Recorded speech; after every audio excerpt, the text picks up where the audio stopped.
What's going on, everyone, and welcome into my Chiefs draft guide. I am doing every single team picks 1 through 100 and trying to identify 4 prospects per pick that will be selected in this draft. If you look at other mock drafts and whatnot, you see that they only pick 1 prospect per pick.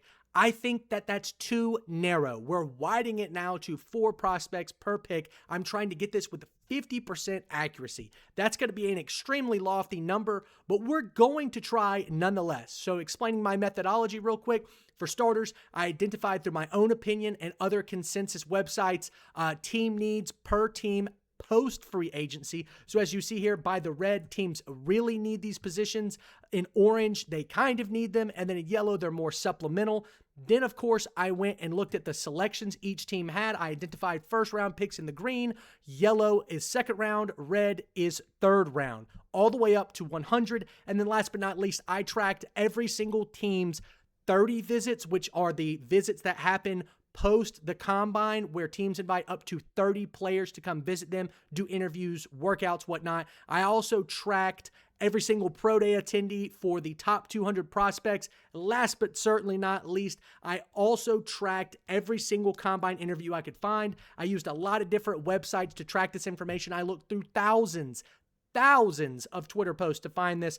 And then, of course, I also graded each and every single of the top 200 prospects based off of my personal grade, DraftBuzz, ESPN, CBS, NFL, Pro Football Focus, came up with a conglomerate average of those rankings, and then identified each individual consensus placement in said rankings. So, for example, the number 1 overall prospect in this draft is Fernando Mendoza. Number 2 is Arvell Reese. Jeremiah Love is number 3, and so on and so forth.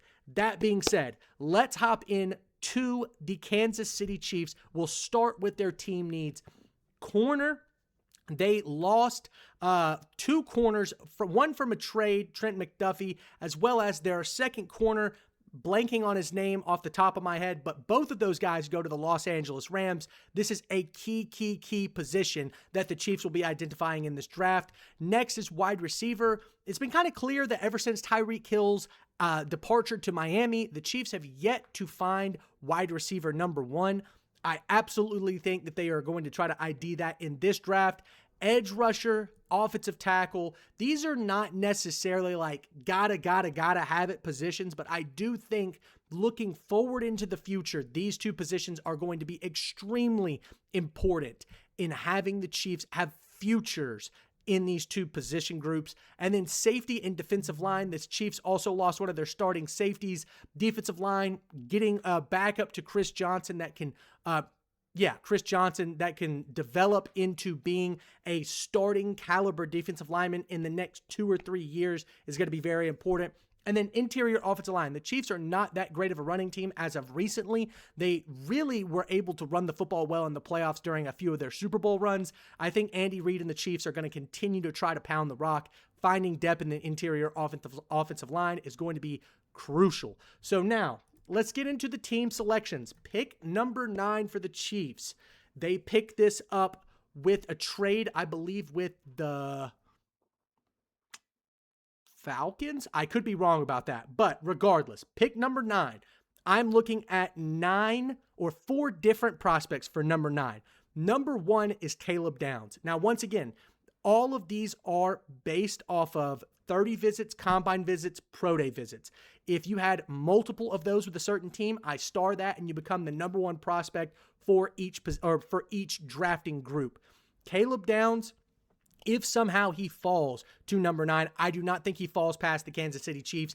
Even though that's not their number 1 team need, he is, in my opinion, as well as the draft prospects rank him, the number 4 overall prospect. Being able to have him fall 5-6 slots down from that into pick number 9 is going to be a massive pickup for the Chiefs. He is a do-it-all safety. He's done it in high-level defenses with Nick Saban and Matt Patricia at Ohio State. That is a huge get for the Chiefs if they could somehow get him there. But the reason I did 4 prospects is I don't think Caleb Downs is going to fall all the way down to 9. So I look at some other guys, and I look at Ruben Bain, another top-tier player graded in this draft. If you see here, he's ranked the number 5 consensus overall prospect.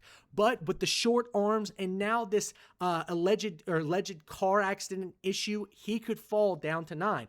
I think if he's there and Caleb Downs isn't, the Chiefs would go with him. Next up, wide receiver, Makai Lemon. Carnell Tate, there's no way he falls down to number 9 at the Chiefs. If that is the case, he will be the selection, but he is not one of my official players to fall to the Chiefs because I definitely think there are plenty of other teams before Kansas City that will draft him. So Makai Lemon is my number 1 wide receiver to go to the Chiefs. Now, he kind of does the job of Travis Kelce in the sense that like he is a feel on the field type of player, but high IQ players pair really well with this Chiefs offense. And even though he does cover mid routes, kind of like Travis Kelce does, we obviously understand that Travis Kelce is not going to be the future of this franchise. He'll be retiring in the next year, maybe 2 years. And so Makai Lemon is a perfect piece to fill that middle of the field up for the future. I think he's a gritty wide receiver who can take contact. Patrick Mahomes loves throwing into the middle of the field. Makai Lemon, that's my guy. Number 4 on the prospect list of this 9th pick is Jermod McCoy. Now, Steve Spagnuolo, the defensive coordinator for the Kansas City Chiefs, is a massive fan of larger corners. Jermod McCoy has the size, the frame to do that. Is he a top 10 guy? No. But, and this is a key but, the athletic traits are off the charts from his tape just 2 years ago. Did not play much of last season, or at all last season, actually. I do think he was going to be able to come back for the playoffs, potentially, if Tennessee had made it there, but he does not. So Jermod McCoy is the 4th prospect. So to recap here, number 9, I've got Caleb Downs, Rueben Bain, Makai Lemon, Jermod McCoy. Those are my 4 picks for Kansas City. Now we move on to their next first-round pick, the 29th overall pick. Now, this one gets a little dicey to me, but I do think Kansas City will find one of their guys here. We talked about Caleb Downs, Rueben Bain, defensive players. If those aren't available, they flip it to offense with Makai Lemon. I think here at 29, they most likely will go with an offensive player, but if for some reason they draft Makai Lemon, they might switch it up and go defense. So I have 2 defensive guys, 2 offensive guys here. Number 1 on this list, Caden Proctor. Now, he has been rumored to go all the way up to the Browns at 6. I don't necessarily think that's going to happen. Right now, I believe he sits at my consensus, 17th spot on the list. There have been a lot of different organizations that have him all the way mocked up to number 4, but some have him all the way down to 28. This is a major rise and fall type of guy. Would I be shocked to see him go in the top 10? Absolutely not. Would I be shocked to see him drop all the way down into the low 20s? No, 100% not at all. So the Chiefs here, if Caden Proctor is available, that would be their selection 100% of the time. Next is Peter Woods, who is defensive line. I guess you would just call him a defensive lineman from Clemson. He has had a pretty high demand in terms of 30 visits, combine interviews, and pro day attendees. Maybe he'll fall here just because defensive line is definitely one of the groups that I don't think there's a lot of great prospects in. Peter Woods is one of the bright spots, but there's a lot of other high potential players in the mid-20s. Peter Woods could fall here, and that's where I think Kansas City would go. Next up, if Woods is not available, Keldrick Falk. Once again, a high potential, hyper athletic edge rusher out of Auburn. This is definitely a place that I could see Kansas City going. As a matter of fact, in my 3-round mock draft, I believe I do have the Chiefs selecting Falk here just because Woods and Proctor are not available. And then last but certainly not least, and this guy's going to come up in a lot of draft guides, ladies and gentlemen, KC Concepcion. I do not think he'll be available here. If for some reason he is, Kansas City will strongly consider taking him here at 29. Now we move on to picks 40 and 74. At pick number 40, we're still talking about defensive line as well as wide receiver and corner.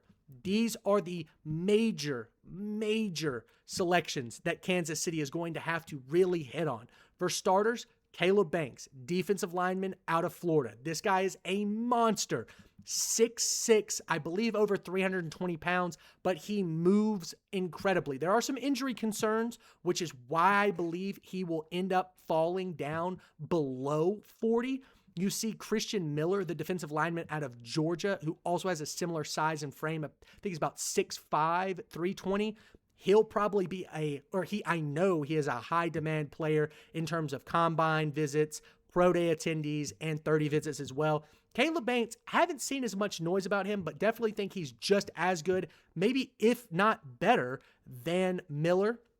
So Banks at 40 would be a high value pick. Next, I've got a couple corners, Chris Johnson and Brandon Sissy, I believe, out of South Carolina. If I'm mispronouncing that, I apologize. But Chris Johnson, also a corner out of San Diego State. Both of these guys play great man-to-man.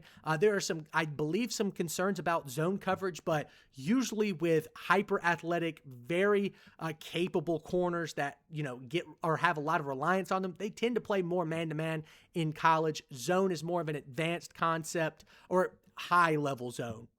I apologize. I know there's a lot of college teams that run a good amount of zone, but those two corners, I believe, would be there around the 40th pick. And then last but not least, now this is kind of a shot in the dark, but I do think if the Chiefs miss out on wide receiver at 9 and 29, they would target a wide receiver.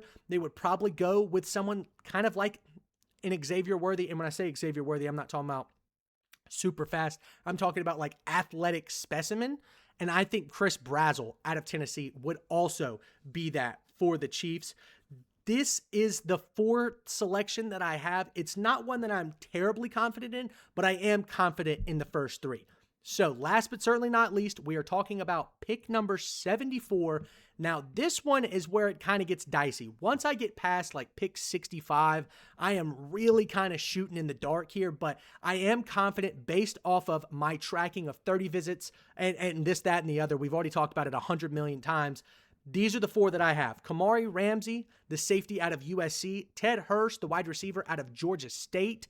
Chandler Rivers, a corner out of Duke. And Genesis Smith, a safety out of Arizona. Now, Genesis Smith, I believe, is one of the most polarizing prospects. I know he's, for me, in the 90s, 98. Some have him as mocked as high as 56. Some have him mocked as low as 196. The consensus here is around 106 on average. I think the Chiefs, who have a ton of development in the defensive back group over this Chiefs Patrick Mahomes dynasty era, they would 100% take a high potential, low floor guy because they have the confidence that they can draft and develop, which they have dozens of times now. So Genesis Smith is somebody that I'm kind of high on to go to a team like Kansas City. So once again, let's do a full-on recap here. Let's talk about number 9, I guess, the 9th overall pick for the Chiefs. I have, let's go back to my list, Caleb Downs, Ruben Bain, Mekhi Lemon, Jermod McCoy. At number 29, I've got Caden Proctor, Peter Woods, Keldrick Falk, Casey Concepcion. 40, I've got Caleb Banks, Chris Johnson, Chris Brazzell, and Brandon Sissy. And then number 74, I've got Kamari Ramsey, Ted Hurst, Chandler Rivers, and Genesis Smith. I think I can hit 50% of those. I really hope so. Let me know what you think in the comments. I know this is a lofty goal, but be sure to like and subscribe. And once again, let me know if you'd like to see any other teams. I'll be doing all 32. Once again, thanks for watching, and we'll see you next time.